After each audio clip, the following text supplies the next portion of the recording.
Ya. Terakhir, dibeli utang. Wah, ini luar biasa.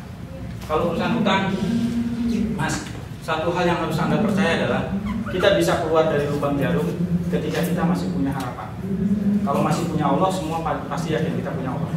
Tapi kalau Anda punya harapan, insya Allah keluar. Itu nomor satu yang harus dipegang. Yang kedua, rumusnya di Al-Baqarah ayat 286. Ya, 286 itu berbicara tentang Allah tidak akan membebani satu kaum atau seorang dengan beban yang kita tidak sanggup menanggungnya. Jadi kalau Anda dibeli utang sampai 100 juta, 1 miliar, berarti di mata Allah Anda sedang naik kelas dan Anda sanggup menanggung itu. Kemampuan untuk meyakini diri bahwa kita sanggup melewati itu modal luar biasa dibandingkan pinjaman dari teman, dibandingkan aset yang Anda punya, karena itu yang paling mahal.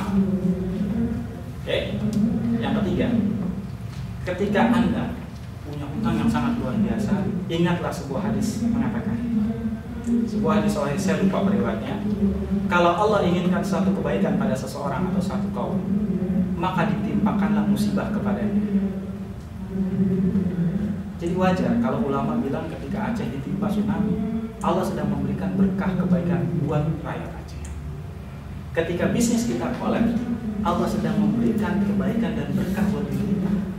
Ketika kita terlilit utang yang sangat luar biasa, Allah sedang memberikan berkah dan kebaikan buat kita. Anda bisa dapat itu jika Anda mau mengambil hikmah. Makanya hikmah adalah milik mukmin yang hilang. Yang keempat, cara keluar dari utang gimana? Cara financial planningnya restrukturisasi. Kumpulkan semua aset, jual yang bisa Anda jual, bayarkan yang mengandung unsur margin atau riba, yang bisa modalnya saja dibelakangin, ngomong sama mereka, oke? Lalu kemudian yang terakhir, ya udah, ini yang paling powerful, tobat dulu, ya, itu yang paling powerful. Tobat dulu. Kedua, datangi kedua orang tua Anda. Mertua Anda, kedua orang tua Anda. Karena dosa yang dibayar tunai di dunia tanpa nunggu akhirat adalah dosa pada kedua orang tua kita. Jadi kalau Anda punya masalah dalam kehidupan, bukan cuma dalam bisnis, dalam kehidupan, yang menurut Anda sulit sekali keluar dari masalah itu, datangi kedua orang tua Anda dan tanya, Ibu, Bapak, apa lagi yang membuat Ibu sakit hati yang tidak pernah diungkapkan kepada saya? Karena itu penghambat rezeki kita. Believe it or not, durhaka aja sama orang tua. Coba. Percaya atau tidak, coba aja durhaka sama orang tua. Makanya saya katakan, kalau Anda punya masalah, datangi orang tua Anda. Dan hasilnya powerful. Ketika orang tua Anda bilang, iya, aku dulu pernah gini-gini, kamunya begini, akhirnya aku kecewa. Pendam terus, ya. Itu saya ngerasa. Ketika ibu saya marah sama saya, marahnya hal yang simpel menurut saya. Kami berjanji akan memberangkatkan seluruh orang tua dan mertua itu berangkat haji dengan keuntungan yang akan saya dapat dari sebuah bisnis. Ketika saya udah ngumpul, aduh kayaknya nggak ngejar nih waktunya untuk bayar ini, saya bilang sama ibu dan ayah saya, Bu maaf, kayaknya kita nggak jadi tahun ini, kita tahun depan aja. Oke? Akhirnya ibu saya iya. Ternyata ibu saya dan ayah saya itu nggak kalau saya sudah membatalkan. Karena suasananya sangat informal, bukan suasana khusus. Begitu tahu adik saya mulai manasik haji, ibu saya marah besar.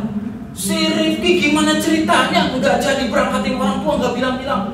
Gue udah malu, udah cerita ke keluarga, ke tetangga, segala macam. Tiba-tiba nggak jadi haji. Coba, kecewanya orang tua kayak apa rasanya?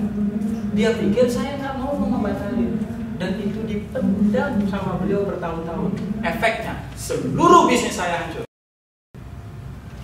Begitu saya datang ke orang tua dan beliau mulai mengungkapkan kekecewaannya, saya sadar, saya nangis, saya peluk, Ibu, mohon maaf, saya tidak bermaksud seperti itu. Tapi seandainya Ibu ingat, saya sudah jelaskan itu, makanya aku kaget. Kesalahan yang tidak disengaja aja efeknya luar biasa. Apalagi Anda nekat menghardik kedua orang tua Anda nekat memutus silaturahmi sama orang tua Anda nekat menyakiti hati mereka. Percayalah Pak, lakukan kalau Anda tidak percaya.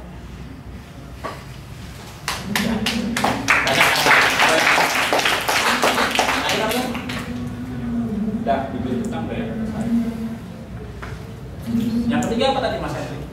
Tulisan saya nggak baca sendiri. Oh dua ya. Udah itu ya. Insya Allah kira-kira seperti itu.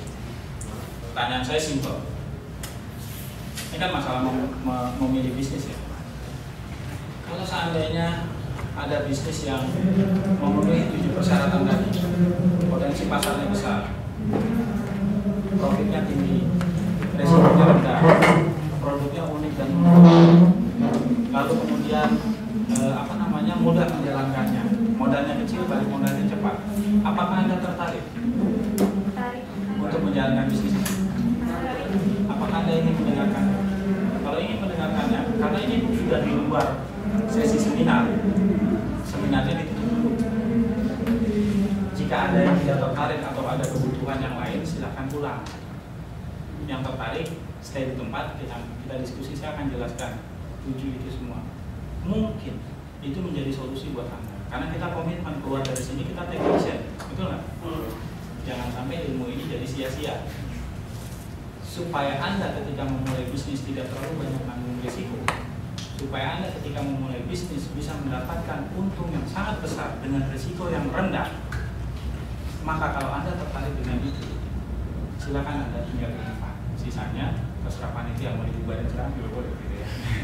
Itu saja dari saya, nanti kita lanjutkan. Kalau Anda tertarik, silakan stay di tempat. Assalamualaikum warahmatullahi wabarakatuh. Baik. Boleh beri aplaus yang meriah kepada pasangan.